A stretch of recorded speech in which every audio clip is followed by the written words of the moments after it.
Millions of Indians have been diagnosed with diabetes. This condition lowers the body's resistance to infection and slows down the healing process.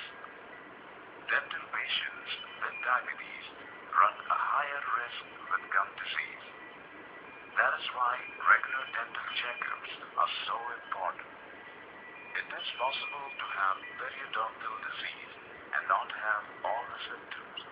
That is because sugar level in saliva help bacteria create plaque, a thin film that forms on teeth.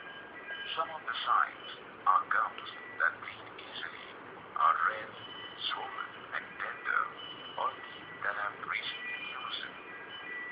Patients with diabetes have special needs, and your dentist is equipped to meet those needs with your help. Keep your dentist informed of any changes in your condition and of any medication you may be taking. With communication, proper oral hygiene, and regular dental visits, the patients with diabetes can have healthy